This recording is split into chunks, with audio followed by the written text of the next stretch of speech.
Halo, Assalamualaikum warahmatullahi wabarakatuh. Lur, salam persaudaraan. Saya Hendra Wisaputro. Lur, rasanya tergelitik ya untuk berpendapat atas omongan pelintiran dari seseorang yang mengaku ketua LHA Pusat Punjer ya, Pusat Madiun, dalam video YouTube-nya di channel PSHT Sedunia Loyalis Madiun. Judul videonya tuh menguak misteri gonjang ganjing PSHT. Nah, inti omongannya ketua LHA dalam video itu ya, yang pertama, ketua umum PSHT Mas Taufik membuat kegaduhan. Yang kedua, ketua umum PSHT Mas Taufik melakukan pemecatan ketua cabang dan ketua harian pusat PSHT. Yang ketiga, para ketua cabang meminta klarifikasi dari ketua umum PSHT di peringatan Satu Suara di Padepokan Agung Madiun atau biasa disingkat PAM. Yang keempat, majelis luhur yang hadir waktu itu menonaktifkan ketua dan sekretaris majelis luhur. Yang kelima, ketua umum PSHT Mas Taufik ingin membawa masalah internal ini di bidang hukum. Yang keenam, peristiwa perapatan luhur 2017 adalah kehendak dari seluruh ketua cabang PSHT. Nah, berdasarkan tabayun dan baca surat penjelasan kronologis faktual penjelasan legal historis PSHT dari pengurus pusat PSHT ya Rul ya, maka saya sebagai warga PSHT ingin membagikan info fakta sejarah. Yang pertama, kita bahas tentang ketua umum PSHT Mas Taufik membuat kegaduhan. Sejatinya gini Lur, tidak ada gonjang ganjing dan kegaduhan dari ketua umum ketum PSHT ya. Justru Mas Ketum dan Majelis Luhur hasil Parluh 2016 menertibkan kegaduhan yang dibuat oleh oknum-oknum warga senior PSHT yang setelah Parluh 2016 mengingkari produk-produk hukum organisasi. Padahal mereka pada Maret 2016 hadir di sana dan tanda tangan sepakat atas semua keputusan Parluh 2016. Ya, kegaduhan mereka itu diantaranya gini. Nomor satu bulan setelah Parluh 2016, di bulan April 2016, oknum anggota Majelis Luhur dan beberapa pengurus cabang mengadakan pertemuan di kantor KONI Jawa Timur yang letaknya di Surabaya, menghasilkan surat pernyataan yang intinya menolak keputusan Majelis Luhur dalam menetapkan ketua umum. Surat pernyataan tersebut disampaikan pada saat rapat di Yogyakarta pada tanggal 16 April 2016 tentang persiapan pengukuhan Majelis Luhur dan pelantikan pengurus pusat hasil Parapatan Luhur 2016. Menanggapi surat tersebut, Ketua Majelis Luhur Mas Wiono menegaskan bahwa surat tersebut nanti akan dibahas pada saat Parapatan Luhur 2021. Oke, kegaduhan yang kedua, acara Rakernas tanggal 27-28 Agustus 2016 di Padepokan Agung Madiun telah direkayasa untuk memberikan otoritas atau kewenangan kepada Ketua Pelaksana Harian dalam membuat kebijakan tanpa harus sepengetahuan ataupun persetujuan Ketua Umum. Akibatnya apa? Banyak keputusan, terutama yang terkait dengan ketetapan Ketua Cabang dan surat edaran yang tidak diketahui oleh Ketua Umum maupun Ketua Majelis Luhur. Padahal ya Lur ya, sesuai ADART PSHT 2016, yang berwenang menetapkan Ketua Cabang dan kepengurusannya adalah Ketua Umum PSHT.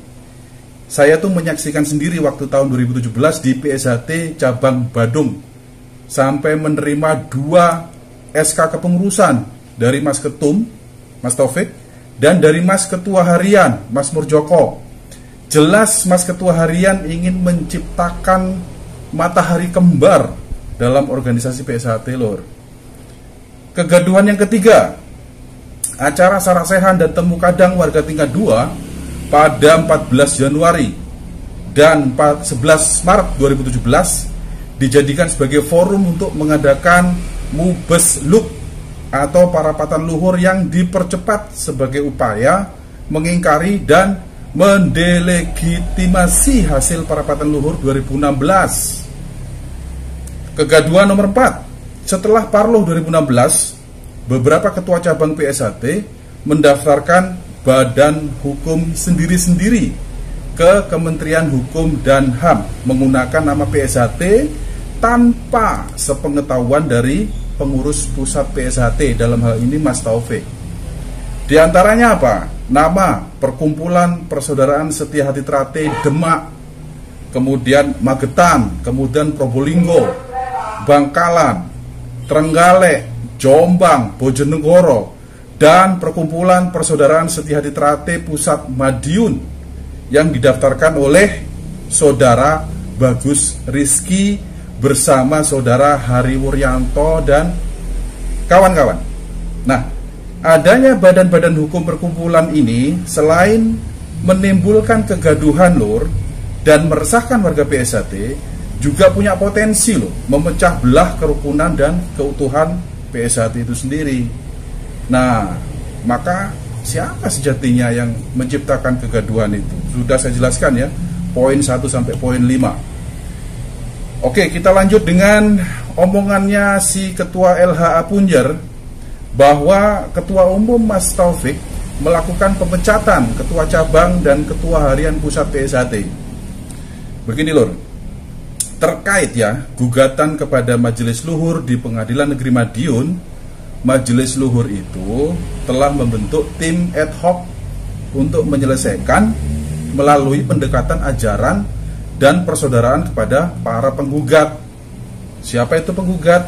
Ya para oknum-oknum dari ketua cabang itu, ya kan?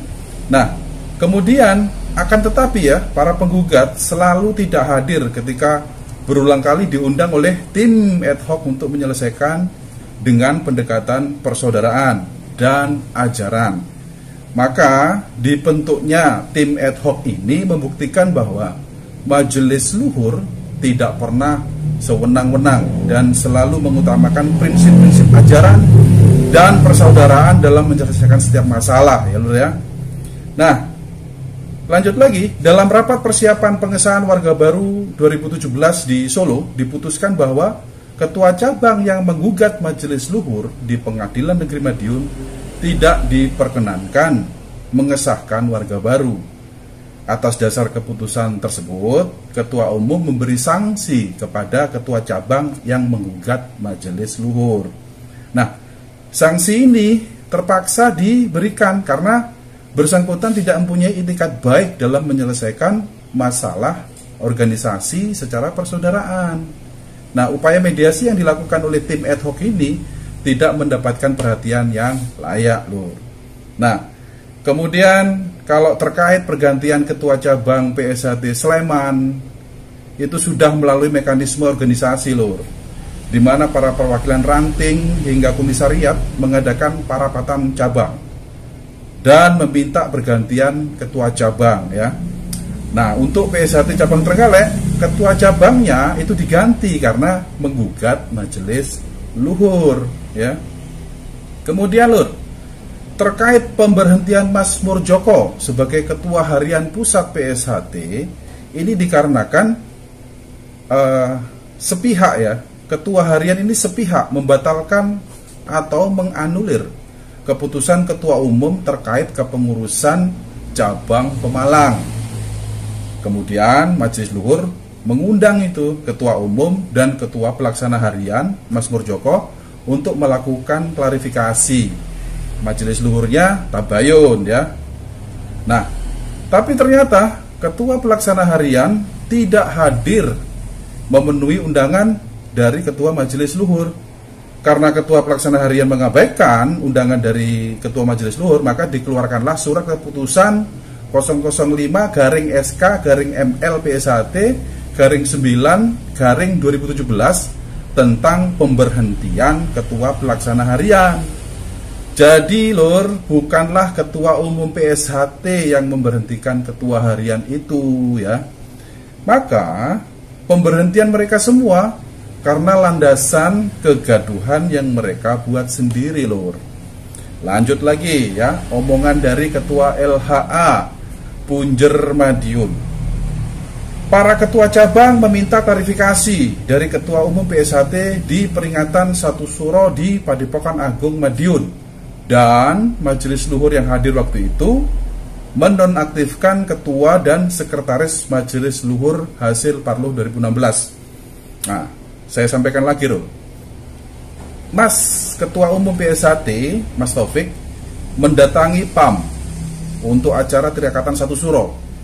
Namun acara tersebut dari awal digunakan oknum-oknum anggota majelis luhur menghujat kepengurusan Parluh 2016 dan mengeluarkan SK penonaktifan ketua dan sekretaris majelis luhur disertai penonaktifan ketua umum PSHT. Jadi Mas Ketum, Mas Taufik menyaksikan langsung lur proses yang tidak benar dan tidak sesuai dengan ADART PSHT 2016. Agenda Tirakatan Satu Suro sudah ternodai oleh kudeta dari oknum majelis luhur yang ingkar atas kesepakatannya sendiri lur di Parluh 2016. Maka buat apa ya ada klarifikasi segala dari Mas Ketum ya? Baru kali ini lur ada dagelan para anggota majelis luhur membuat SK menurunkan ketua dan sekretarisnya.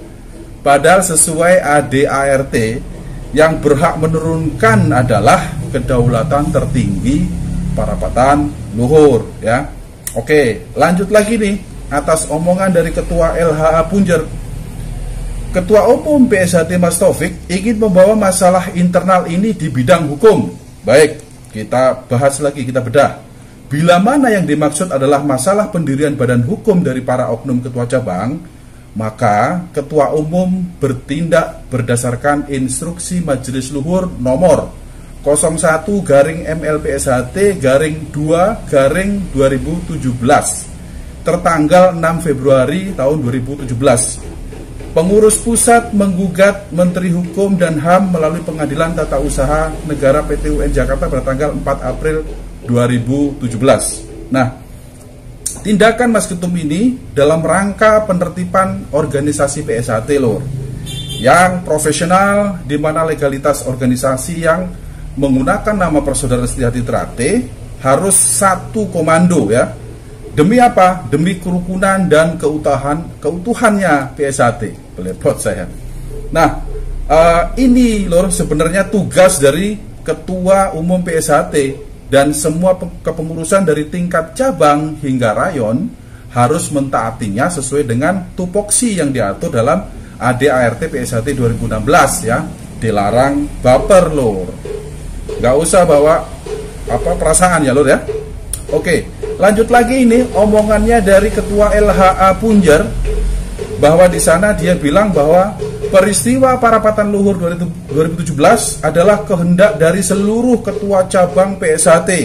Nah, ini saya jelaskan lur berdasarkan dokumen yang saya baca dari pengurus pusat.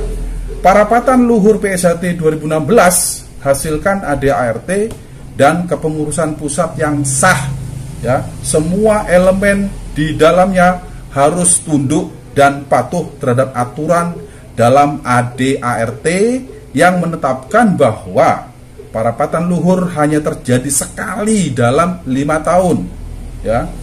Tidak semua ketua cabang PSHT hadir atau sepakat dalam undangan Parluh 2017. Contohnya lur, cabangnya saya nih ya di PSHT Badung Bali itu tidak sepakat. Bila mana ada yang datang ke Parluh 2017, dipastikan mereka mengingkari aturan ADART PSHT sebagai landasan operasional tertinggi organisasi. Parluh 2017 adalah Parluh kudeta yang melanggar konstitusi organisasi PSHT dan terbukti gagal ya. Mas Ketua Umum dan kepengurusannya dari tingkat atas hingga bawah saat ini masih berjalan normal lur, masih bisa mengesahkan warga baru, masih bisa akan melaksanakan kejuaraan dunia ya PSHT ya nanti bulan Oktober 2021. Nah, sekian lur, ada penjelasan dari saya ya. Salam persaudaraan, tetap sehat, bahwa apa yang terjadi di PSHT ini adalah dinamika untuk masing-masing bisa paham, mendewasakan diri, mencari jati diri, biar tahu mana yang benar dan mana yang salah. Beragama menggunakan kitab suci, bernegara dan berbangsa menggunakan UUD 45, dan berorganisasi PSHT harus menggunakan ADART. Salam persaudaraan, PSHT Jaya!